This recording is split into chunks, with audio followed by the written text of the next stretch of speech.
Feliz lunes. Se va a escuchar hasta la esquina. ¿Cómo andan ustedes? ¿Bien? Bueno. El pastor Andrés hace ya algunas semanas me había invitado para poder acompañarlos durante esta semana. Y ya me había dicho que ya el año pasado hicieron creo que 2 veces el librito del pastor Marfinle, así que no haga el librito del pastor Marfinle, porque ya se lo saben de memoria. Está bien. Lo que quisiera compartir con ustedes es temas que tienen que ver con el Espíritu Santo y cómo actúa en forma práctica en nuestras vidas a lo largo de esta semana. Ronnie estuvo repartiendo, no sé si ya lo hizo, ¿sí? Algunas citas, ahí hasta 5, Algunas citas para que podamos leer, así yo no soy el único que hablo, ¿está bien? La pregunta que yo quisiera que en esta noche pudiéramos responder es, el Espíritu Santo, vieron que a veces hablamos de la lluvia tardía, ¿no? Y cuando venga la lluvia tardía, entonces será derramado sobre la iglesia, etcétera, etcétera, etcétera. Entonces hay algunas preguntas que pueden surgir en nuestra mente. ¿La lluvia tardía ya vino? ¿Está viniendo o vendrá? Está viniendo, ahí está, ahí llega. La lluvia tardía, ¿cómo saber cuándo cae en forma corporativa y cuándo cae en forma personal? ¿Podrá ocurrir que esté cayendo en otros y no en mí, y que estoy cerca de la gente y no me estoy dando cuenta? ¿Cuáles son las ocasiones especiales que Dios ha apartado? Porque hay ocasiones, y vamos a verlas ahora, que Dios ha apartado en que Él tiene especial cuidado para derramar su Santo Espíritu sobre las personas. ¿En qué ocasiones? ¿Dónde colocarnos en el lugar adecuado para poder recibir estas bendiciones? Les invito a abrir el libro de Deuteronomio. Deuteronomio, el capítulo 11. Quinto libro de nuestra Biblia, Deuteronomio, capítulo 11. Deuteronomio, capítulo 11. Vamos a ver ahí dentro de la economía agrícola ganadera del pueblo de Israel, ellos eran dependientes del clima, no como hoy que podemos tener riego por goteo, riego artificial, canalizado, canales, etcétera, que aunque no venga la lluvia, a veces uno puede trasladar el agua de ciertos lugares hacia otros lugares. Si no, veamos lo que ocurre en Mendoza, en la provincia de Mendoza. Si no fuera por el agua, sería todo un desierto. Así que ellos no podían hacer esto, no tenían la tecnología ni el conocimiento para hacerlo. Así que podríamos decir que eran lluvias dependientes. ¿Qué dice allí el capítulo 11, versículos 13 al 15? Dice, si obedeciereis cuidadosamente a mis mandamientos, que yo os prescribo hoy, amando a Jehová vuestro Dios, sirviéndole con todo vuestro corazón, con toda vuestra alma, yo daré ¿qué cosa? La lluvia en vuestra tierra, ¿cuándo? ¿En cualquier momento? A su tiempo, la temprana y la tardía, y recogerás tu grano, tu vino y tu aceite. Daré también hierba en tu campo para tus ganados y comerás y te saciarás. O sea, serás totalmente bendecido porque acá hay una promesa espiritual tomando la analogía de la agricultura, ¿no? Si obedeceres mi voz, si cumples con mis mandamientos, cumples, porque hay una situación de causa y efecto. Hay un principio que dice que a toda acción viene una, ¿qué cosa? Una reacción. Si yo voy corriendo contra la pared, no creo que se me abra para yo poder pasar.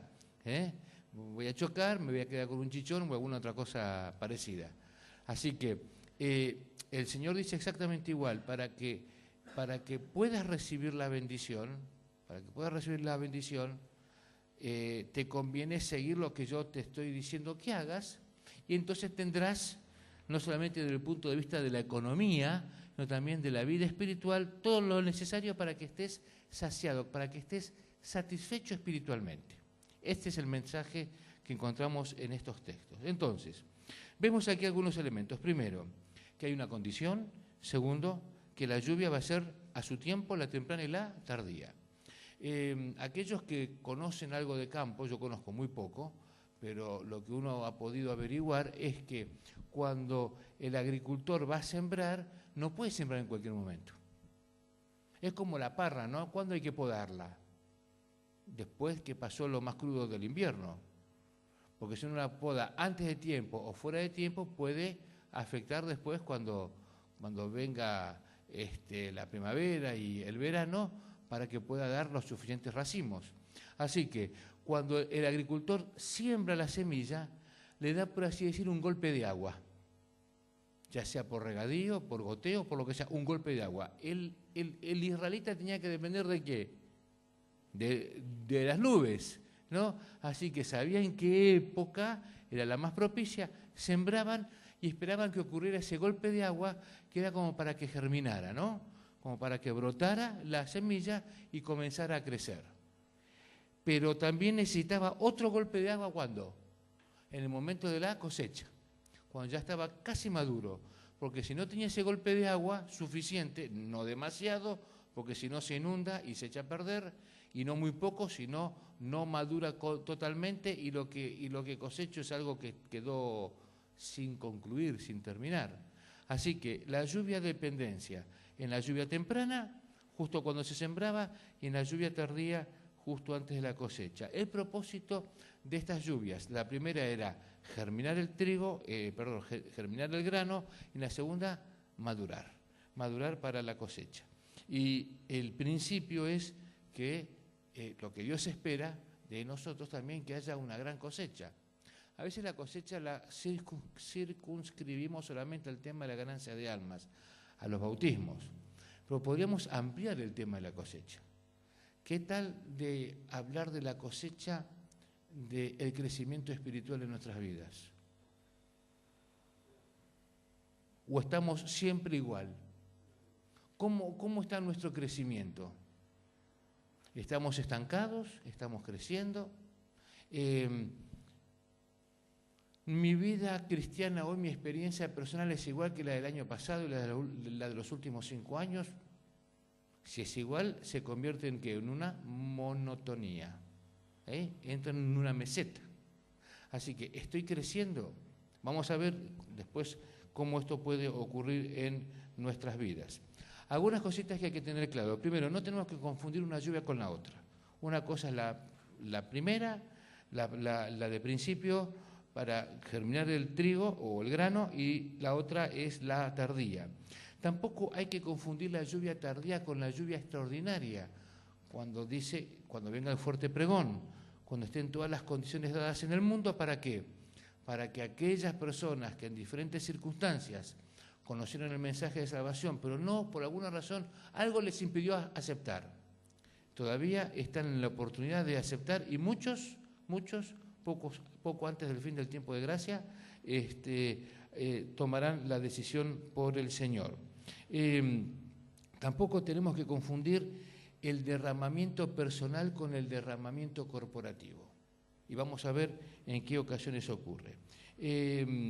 ¿Cuál es la función de la iglesia aquí en la tierra? Sí, está bien, pero hay muchos que predican el Evangelio que no son de nuestra iglesia. ¿Cuál es la función de la iglesia? Sí.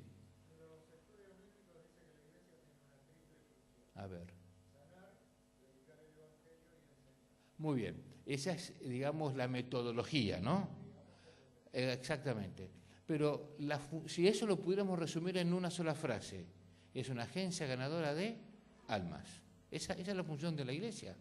La iglesia, cuando entramos, mi señora me decía cuando veníamos, yo era miembro, venías a esta iglesia porque eras chiquita, todavía no te habían bautizado, hasta los 6 años por ahí, ¿no? Venían acá con los padres a San Martín. Está un poquito cambiadita. Mi señora y la iglesia, ¿no? No sé si estaba el predio acá al lado, no. Entonces entramos, vimos qué lindo, ordenadito, ¿no? Así que, pero decimos la iglesia a veces al templo. Y la iglesia somos nosotros. O sea, yo no soy la iglesia individualmente y tú no eres la iglesia individualmente. La iglesia somos la suma de las personas. Entonces, la iglesia es la agencia ganadora de almas. Si yo quiero ganar otras almas, de alguna manera yo tengo que también crecer espiritualmente. No solamente una cosecha hacia afuera, sino también una cosecha hacia adentro. Tiene que haber un crecimiento parejo en este sentido. Entonces, vamos a ver la primera cita. ¿Quién tiene la cita número 1? A ver, ¿quién tiene la cita número 1? Estaba concentrada. Por favor. Vendrán siervos de Dios con semblantes iluminados, resplandecientes, de santa consagración, y se apresurarán de lugar en lugar para proclamar el mensaje celestial. Miles de voces predicarán el mensaje por toda la tierra. Se realizarán milagros, los enfermos sanarán, y signos y prodigios seguirán a los creyentes. El mensaje no será llevado adelante tanto con argumentos como por medio de la convicción profunda inspirada por el Espíritu de Dios. Los argumentos ya fueron presentados. Sembrada está la semilla y brotará y dará fruto. Las publicaciones distribuidas por los misioneros han ejercido su influencia. Sin embargo, muchos cuyo espíritu fue impresionado han sido impedidos de entender la verdad por completo o de obedecerla. Pero entonces los rayos de luz penetrarán por todas partes. La verdad aparecerá en toda su claridad. Un sinnúmero de personas se alistará en las filas del Señor. Conflicto de los siglos. Muy bien, muchas gracias. Fíjense que el resumen de esta cita dice que en el tiempo final, poco antes del fin del tiempo de gracia, muchas personas que por diferentes medios fue sembrada la semilla en sus corazones, las circunstancias que estarán viviendo les harán reflexionar y tomarán la decisión adecuada. A veces, cuando leemos ahí en Hechos que en el Pentecostés se bautizaron, ¿cuánto? Como 3.000, ¿no? Y si leemos ahí en el capítulo 2, y cuando se preguntan ellos, ¿cómo este habla y le podemos entender en nuestro propio idioma, ¿no? Si comenzamos a contar, hay 19 grupos. O sea, eran judíos que venían de 19 zonas diferentes del mundo conocido, cada uno con su propio idioma, todos judíos, venían a adorar a Jerusalén. Y ellos habían escuchado el Jerusalem Herald News, ¿no?, de esos días, que había habido, las crucifixiones estaban a la orden del día, pero había vivido una crucifixión especial, algo raro.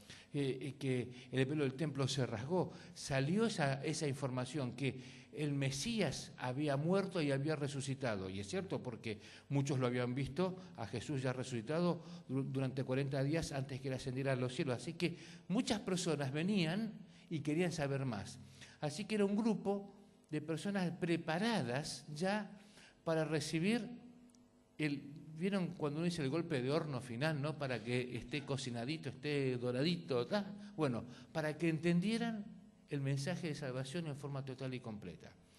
Por eso los apóstoles primero se dirigían a los judíos para predicar, ¿no? Pregunto, ¿los judíos de los días de Jesús conocían todo lo que dice la Biblia de aquellos días? Sí, conocían todos. ¿Cuál era la Biblia de ellos? Lo que hoy llamamos el Antiguo Testamento. ¿Guardaban el sábado? Guardaban los mandamientos, vaya que tenían más de 600 reglas para guardar el sábado nomás. Comían lo que era adecuado, vaya si tenían reglas de lavarse las manos y tantas cosas que complicaban la vida. Así que conocían todo. Podríamos decir que tenían toda la doctrina. Lo único que les faltaba entender era que esa persona, ellos esperaban al Mesías, que esa persona que había muerto en la cruz, allí entre dos ladrones, ese era el Mesías. Tuvieron, como se dice, ¿no?, romper los moldes de pensamiento, porque la idea de ellos del Mesías era un gran conquistador que los iba a liberar del yugo romano. Cuando ahora comienzan a entender y a unir con las profecías bíblicas que todo coincidía en lo que Jesús había vivido, aquellos que estaban preparados para aceptar y entendieron fueron los que se bautizaron. Primero dicen como 3.000 y después como 5.000. Es un número redondo. Cuando la Biblia habla de números redondos, podría haber sido 4.800 como 5.300. Es un número redondo. No fue que exactamente 3.000 fichitas o 5.000 fichitas, ¿no? Es un número como para decir una cantidad importante. Y el Espíritu Santo tuvo que actuar en forma extraordinaria y especial, lo que llamamos la lluvia temprana, para poder germinar esa semilla que eran las personas, que algo estaban buscando, era la tierra buena. Se necesitaba, por así decir, un capital inicial para comenzar el negocio del reino, por así decir, ¿no? Ustedes saben que cuando uno quiere hacer algún negocio, emprender algún tipo de empresa, necesita un capital inicial, algo que me ayude a mover, como para que después pueda ser importante, porque si no tengo lo suficiente va a ser difícil arrancar. ¿Cuál fue el capital inicial que tuvo la iglesia primitiva como para comenzar a crecer? La lluvia temprana, en el Pentecostés. Tal es así que leemos ahí en Hechos, ¿no?, que cuando a Pablo lo prendieron, ¿cuál era la acusación? Estos andan, ¿qué cosa? Trastornando al mundo. ¿Por dónde andan? Están trastornando. Y los historiadores de aquellos días dicen que para el fin del primer siglo había aproximadamente 36 millones de habitantes en lo que se llamaba el Imperio Romano, de los cuales 6 millones eran cristianos. O sea, 1 cada 6 era cristiano. Hasta había cristianos en la corte del emperador. ¿Cuántos habitantes hay en San Martín? La zona de influencia acá de la iglesia. 563.428. Más de 500.000. ¿Y cuántas iglesias tenemos acá en el partido? 6. ¿Cuántos miembros en lista? Entre las 6 iglesias, 1.000. O sea, tenemos un miembro cada 560. O sea, para bajar de 1 cada 6 hay que transpirar bastante, ¿no? Entonces, vemos que para el inicio de la iglesia primitiva, Dios necesitó dar ese golpe de agua, ¿no?, que fue la lluvia temprana. Lo mismo va a ocurrir en el tiempo final. Personas van a estar preparadas. Las circunstancias del mundo, políticos, sociales, económicas, naturales, de la naturaleza, van a coincidir de tal manera que las personas van a decir, algo está pasando.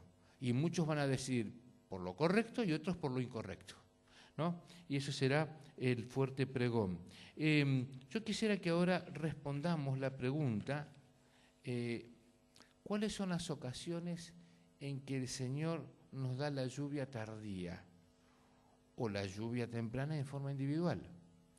Y lo voy a tratar de ilustrar con una historia verídica de un pastor en cierto lugar. Ese pastor tenía un distrito amplio y dentro de ese distrito tenía algunas poblaciones.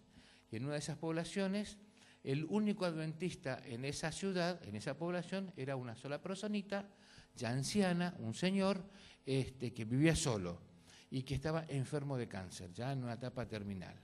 Así que ya cuando estaba en los últimos momentos, este hermano estaba en el hospital y este pastor, que vivía en otra población, bastantes kilómetros, vino a visitarlo y fue al hospital y estuvo con él. Solamente que en la pieza donde estaba el enfermo, este hermano, que estaba, digamos, de la puerta apenas entraba el primer enfermo, además había otro enfermo, había 2 por pieza, y estaban divididos las 2 camas por un biombo, ¿no?, una cortina. Nada más que la otra persona que estaba del otro lado era un operado de las amígdalas. O sea, nadie se muere de eso. Pero el que es operado de las amígdalas, las primeras horas después de la operación, ¿puede hablar bien? No puede hablar, no puede hacer nada, tiene que estar tranquilito ahí, ¿no? Así que llega el pastor no ve quién está del otro lado de la cortina. Así que se sienta al lado de nuestro hermano y comienza a hablarle la Biblia y comienza a leerle textos bíblicos. Textos que podían reafirmar su fe. Y le hizo preguntas concretas, porque tanto el pastor como el hermano sabían que a menos que ocurriese un milagro, a este hermano le quedaban pocas horas. Lo que el pastor no sabía es que del otro lado del biombo había una persona que, aunque no podía hablar, sí podía, ¿qué cosa? Oír. Y escuchaba todo lo que el pastor decía. Después que el pastor se fue, este señor operado las amígdalas, cuando se despierta a la mañana siguiente, descubre, por el movimiento que hay, que esta otra persona, nuestro buen hermano, había fallecido durante la noche. Así que se lo llevan, etc. Cuando este señor vuelve a su casa, ya pudiendo hablar, le dice a la esposa: no sabe la experiencia espiritual de que tuve, especial. Vino un pastor y le habló a mi vecino de la pieza. Yo no le vi la cara al pastor porque había un biombo y no podía hacer nada, no podía hablar, no podía expresarme. Pero escuché lo que decía. Qué lindo, cómo le habló, qué palabra. ¿Te acuerdas que queríamos nosotros buscar algo especial, una iglesia que realmente pudiera satisfacer nuestras necesidades espirituales, etcétera? Así que vamos a buscar quién es el pastor de esta iglesia aquí en esta población. Así que fueron por todas las iglesias evangélicas, golpeando la puerta, ¿no? Usted, sí, usted estuvo en el hospital, no, además la voz no coincidía, ¿no? Porque había escuchado bien y retenía el timbre de la voz.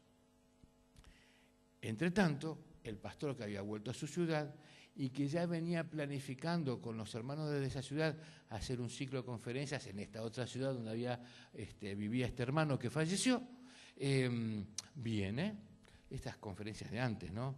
De las de 3 meses, con carpa inflable, que poníamos el cartel y que decía primero los temas de salud, del hogar, la familia, plan de 5 días, etc. Así que este matrimonio que pasa por el lugar se interesó y entra. Y cuando está ahí y están escuchando diferentes temas, el hombre codea a la mujer y dice: es la voz del pastor. Dice: ¿de qué está hablando? Pero no debe ser porque él es licenciado. ¿Vieron que uno se presenta como licenciado? No, ese es licenciado, pero ¿qué parecía la voz? Bueno, vamos a seguir escuchando. Los temas fueron sucediéndose hasta que entraron a los temas bíblicos. El instructor bíblico los visitó en la casa, hasta que finalmente el pastor en los temas finales los fue a visitar.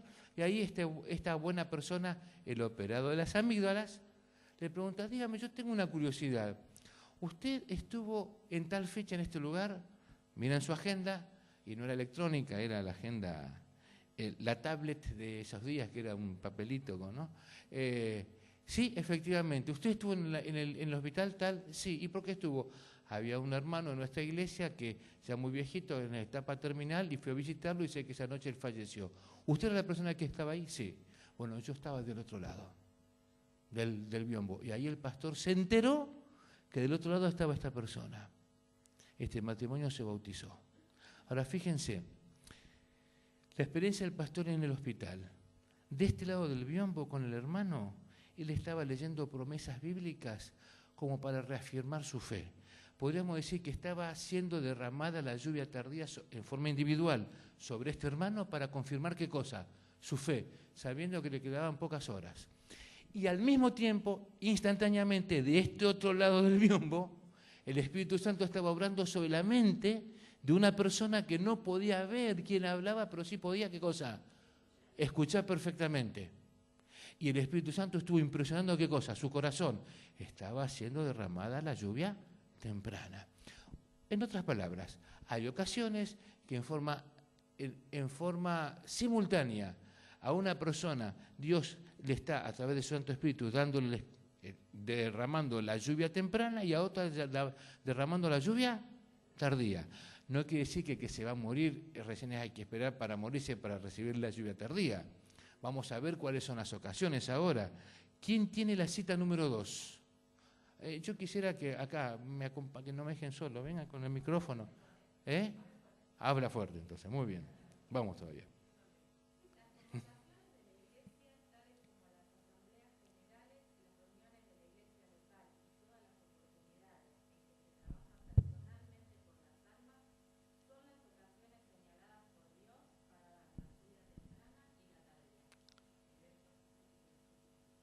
¿Cuáles son las ocasiones? Repaso. Las convocaciones de la iglesia, como esta, las asambleas generales, las reuniones de la iglesia local y todas las oportunidades en que se trabaja personalmente por las almas. Son los momentos señalados para que Dios pueda derramar, ya sea su lluvia temprana o la lluvia tardía. Por eso la necesidad de testificar, por eso la necesidad que tenemos, aunque a veces no la percibamos, de reunirnos.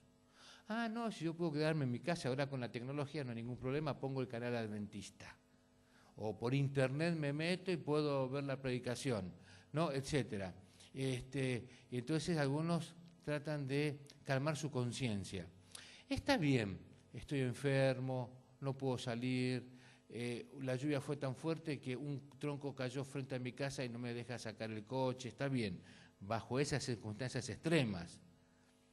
Pero si no hay una circunstancia extrema, ¿qué nos impide reunirnos? Ah, no, yo sé quién voy a predicar este sábado, el hermano tal, la hermana tal, lo que sea, ya sé cómo hablar, ese se come las heces, así que prefiero quedarme en mi casa. Yo sé que ocurre en otras iglesias, no acá en San Martín, ¿no? Pero a veces comenzamos, ¿no? Veo la lista de predicaciones, no, este sábado no, me quedo en casa, prefiero. ¿No? Me agarra sabanitis aguditis, ¿no? O algunos le agarran la enfermedad sabática, o vienen a misa de 11, y después del mediodía todos se curan, milagrosamente. Lo que no se dan cuenta es que están perdiendo la oportunidad de ¿qué? Las ocasiones para recibir ¿qué cosa? El Espíritu Santo, porque el Espíritu Santo es el que está contendiendo continuamente contigo y conmigo, con todos nosotros, para hacernos entender, comprender a través del estudio de la Biblia, el repaso de la lección, un comentario de un hermano, el sermón, el diálogo con las demás personas, estar juntos como una gran familia. Son las ocasiones especiales. Por eso la pregunta es, ¿qué estamos haciendo? ¿Cómo está mi compromiso con el Señor en lo que tiene que ver a ubicarme en las circunstancias adecuadas para recibir el Espíritu Santo? También dice esta cita, no solamente en las reuniones, sino cuando se trabaja personalmente por los demás, cuando aprovecho las oportunidades para dejar un libro misionero, para dejar caer una semillita. Ayer fuimos con mi señora y otro matrimonio recorriendo algunos lugares aquí en Buenos Aires, trabajando para la Asociación Bonaerense, buscando ahí unas direcciones que nos habían dado. En eso caímos en un hotel grande que queríamos averiguar algunas cosas, y la chica que nos atendió, al principio le fuimos a preguntar, bueno, ¿cuántas habitaciones tienen acá? Claro, nos queda mirando medio así, ¿no? Bueno, que es para un evento, que a veces podemos tener alguna actividad acá, etcétera. Y cuando le mencionamos que éramos de la Iglesia Adventista, se le cambió el rostro. Qué bien, sí, nos llevó, nos mostró 2 salones de reuniones, etcétera. Le dejé el libro misionero. Uno no sabe lo que puede llegar a ocurrir. Aprovechar las ocasiones, ¿no? Para que las personas puedan tener la oportunidad de conocer. Y el primer beneficiado, ¿quién es? Es uno, ¿no? Cuando comparte esta esperanza. Otra pregunta, ¿cómo hace el Espíritu Santo para sembrar en nosotros la semilla y hacer luego que germine y madure? Vamos a ver la cita número 3. A ver quién no se quiere levantar y desde ahí quiere leer en forma fuerte. Fuerte.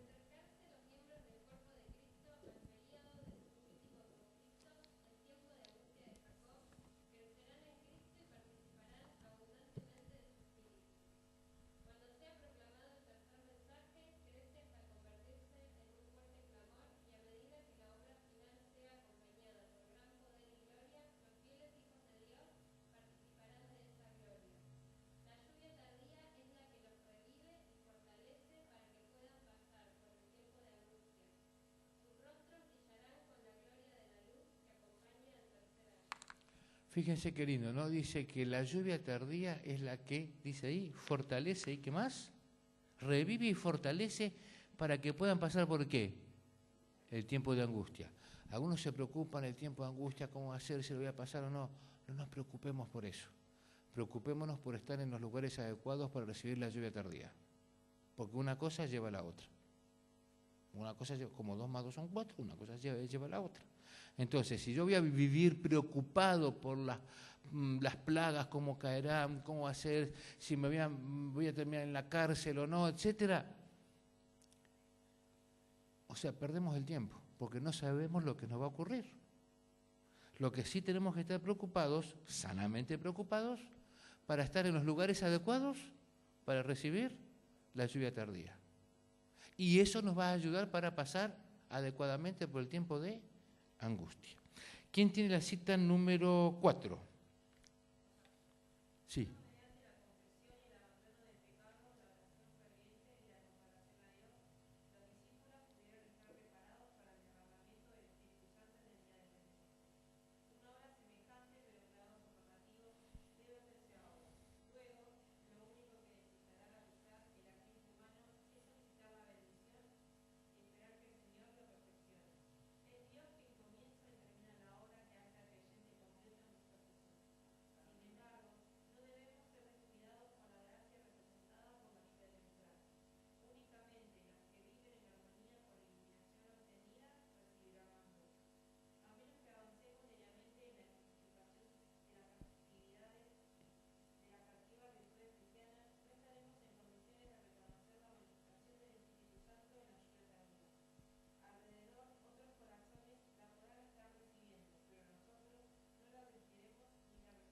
A ver, ¿qué podemos resaltar de aquí? Únicamente los que viven en armonía con la iluminación obtenida recibirán ¿qué cosa? Más luz. Yo no voy a recibir más luz si lo que ya conozco no lo estoy aplicando a mi vida. ¿Qué es lo que hace el Espíritu Santo para que las semillas germinen en nosotros y poder ayudarnos a madurar espiritualmente para que estemos listos cuando Cristo venga? Es contendiendo cada día con nosotros. Es una lucha. Es una lucha. Porque naturalmente nosotros no queremos hacer lo que Dios pide. Es una lucha. En algunas personas, esa lucha del Espíritu Santo con esa persona parece que se resuelve rápidamente. En otros tarda mucho tiempo. Recuerdo, ¿no? En una iglesia donde trabajamos, había un matrimonio. Y él, de nombre Severino, ¿cómo llegó al conocimiento de la verdad? Era una persona que fumaba 4 atados de cigarrillos al día. Y tenía algo de sangre en su torrente alcohólico. ¿Se entiende, no? Era dueño de un bar. Y un día pasó frente a la iglesia, mitad de semana, día miércoles, estaban dando el plan de 5 días para dejar de fumar. Estaba la película puesta, miró, entró, se sentó en el último banco y nunca más se fue. Al día siguiente ya no fumaba, de 80 a 0. A la semana siguiente ya no bebía. A los 2 meses se había bautizado. Después se bautizó la esposa y la hija. La hija estudió en el colegio acá, se casó con un estudiante de teología. Fue, por así decir, una transformación y cambio de decisiones drásticos, violentos. Pero otras personas tardan más. Mi abuelo paterno, Rafael, cuando mi abuela conoció el mensaje y se bautizó fue en el año 1932. Y aunque mi abuelo le permitió a mi abuela criar a los 10 hijos en la iglesia, él no se decidía, porque era dueño de lo que hoy llamaríamos un supermercado. ¿Y cuál era el mejor día para vender? El sábado. Pero él me decía, yo era chico, todavía me acuerdo, él me decía, gracias a la fidelidad de tu abuela, que nunca dejó de orar y vivía la vida cristiana correctamente, fue lo que finalmente me ayudó a tomar la decisión. A él les llevó 26 años y Dios le tuvo paciencia. Otros tomaron la decisión en forma inmediata. Pero ¿cómo actúa el Espíritu Santo? Contendiendo, luchando, haciéndonos ver permanentemente, no solamente cuando estábamos afuera y ahora estamos adentro, sino cuando estamos adentro, ¿para qué? Porque no solamente hay que dejar las cosas malas para hacer las cosas buenas, sino que lo que estoy haciendo bien ahora tengo que hacerlo ¿cómo? Mejor. Y cuando lo hago mejor tengo que hacerlo de manera ¿qué? Óptima. Es el crecimiento cristiano. Porque a veces pensamos que es negro y blanco nomás, ¿no? Esto lo hacía mal, ahora lo hago bien y ahí me quedé. No, hay que crecer. Y el Espíritu Santo sigue contendiendo permanentemente. La cita número 5, ¿quién la tiene? Sí, por favor.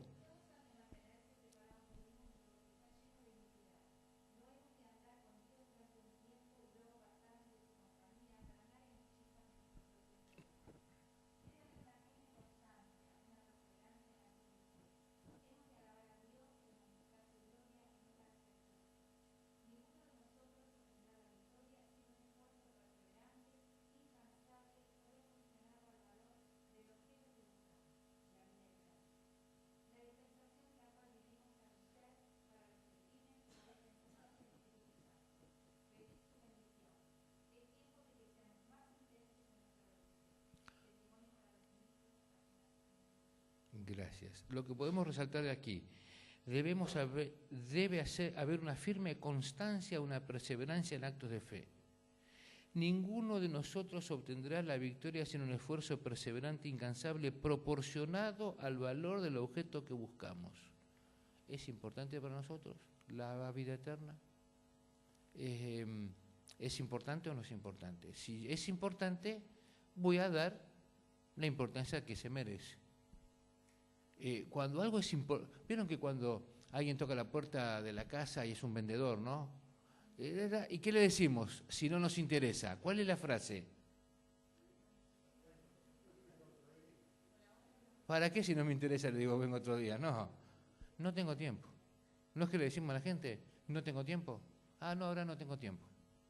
No tengo tiempo para lo que no me interesa. Pero cuando algo me interesa, sí le dedico tiempo. Y el tiempo lo saco de algún lugar. Entonces la pregunta es, ¿nos interesa lo que Dios está preparando para nosotros? ¿O es todavía muy etéreo, muy así, muy tomado de los pelos? Ahí está. Y bueno, vaya a saber, sí, está bueno, pero cuando ocurra ya veremos. O como aquel hermano, un sábado estaba predicando sobre un aspecto de la segunda venida de Cristo y a la salida me decía, este hermano pastor, muy lindo el sermón, bueno, hable tanto de la segunda venida de Cristo, pues yo quiero que mis hijos crezcan, que se casen, tener nietos, entonces después que, bueno, ustedes se sonríen, pero es medio triste, ¿no? Porque cuando Cristo venga va a haber gente joven o no, ¿van a haber niños? ¿Va a haber gente adulta? ¿Va a haber gente mayor? Sí.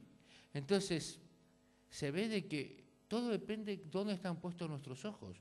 No quiere decir que no debemos hacer planes para ahora y para el futuro, pero todos estos planes tienen que pasar por el filtro de lo que Dios espera, para que estemos preparados permanentemente. Quisiera terminar con el texto que está en Zacarías, capítulo 10, casi al final de nuestras Biblias, un libro que no lo leemos mucho, por eso nos cuesta encontrarlo. Zacarías, el capítulo 10. Zacarías, el capítulo 10, el versículo 1. Dice, pedid a Jehová lluvia en la estación tardía, y Jehová hará ¿qué cosa? Relámpagos. Pero, ¿cómo comienza el texto? Pedir. Porque si yo pido, la lluvia tardía igual va a venir, pero yo no me voy a dar cuenta si no la estoy pidiendo. Jehová hará relámpagos y os dará lluvia abundante y hierba verde en el campo a cada uno. Y el Señor quiere darnos hierba en nuestro corazón, hierba verde. Que nuestro corazón pueda ser reconfortado. Saber que aunque vivimos en tiempos peligrosos, en circunstancias que tal vez pueda haber dificultades, momentos que cada uno sabe con el Señor, pero Él quiere igual darnos la seguridad y la certeza de que está a nuestro lado y que si hacemos su voluntad nos va a ayudar a resolver esos problemas o a convivir con los mismos, porque a veces hay circunstancias que no las podremos resolver o no se resolverán mientras estemos aquí en la tierra, pero sin perder nuestra confianza en Él, Repasando para terminar, ¿cuáles son las ocasiones especiales en que el Señor quiere derramar su Santo Espíritu? En las reuniones, en las santas convocaciones, en las reuniones de la iglesia, ya sea generales o locales, o cuando hacemos algo por los demás, ¿no? Por las demás almas. ¿En cuál va a ser un antídoto para que podamos pasar por el tiempo de angustia? Sí, pero ¿qué habíamos dicho? Es ser llenos del Espíritu Santo. Y para ser lleno del Espíritu Santo, tengo que colocarme en el lugar adecuado para poder recibirlo, porque si no es imposible. No podemos decir, no, ahora no me interesa, y cuando tengo la necesidad, vieron que algunos dicen, ora por mí en tu iglesia, ¿no? Porque a vos sí te va a hacer caso Dios, ¿no? Es como que estamos tercerizando la actividad, y no es así, Nosotros tenemos que tener bien claro esto en nuestros corazones. Durante esta semana vamos a ver algunos temas. Le adelanto ya el tema para mañana. ¿Cuál es la acción de los ángeles, el Espíritu Santo y nosotros? En toda esta tarea, ¿no? La de los ángeles, el Espíritu Santo y nosotros. No sé cómo estaba organizado el cierre de cada tema. Muy bien. Entonces, recordemos que para yo poder recibir el Espíritu Santo, tengo que colocarme en el lugar adecuado. A veces el Espíritu Santo se da en forma simultánea como lluvia tardía o como lluvia temprana, dependiendo la circunstancia de cada persona. Y nosotros acá, si estamos acá, es porque seguramente ya hemos recibido la lluvia temprana y estamos recibiendo o queremos recibir continuamente la lluvia tardía. En la medida que la sigamos recibiendo, estaremos también listos y apercibidos para recibir, cuando ocurra el fuerte pregón, la lluvia extraordinaria. Y no como algunos que van a reaccionar, este es fanático. ¿Vieron que algunos dicen, no, este está fanatizado, ya se le... ¿no? Vamos a llevar la religión tranqui nomás, así, no muy exagerado, ¿no? Es estar como se dice, en desaguadero, ¿no? No era en San Juan y Mendoza, sino entre San Luis y Mendoza, ¿no? En desaguadero. Estaba ahí, entre San Luis y Mendoza, ¿no? Uno estaba acá y otro lado, ¿no? Que no me decido. A estas personas, o a nosotros si estamos en esas circunstancias, cuando venga el momento de crisis, va a ser difícil enfrentarlo. Va a ser difícil enfrentarlo. Por eso, permanentemente tenemos que buscar las ocasiones en que el Señor quiere derramar su Santo Espíritu, porque nos va a dar discernimiento y comprensión, claridad de pensamiento para siempre tomar las decisiones adecuadas.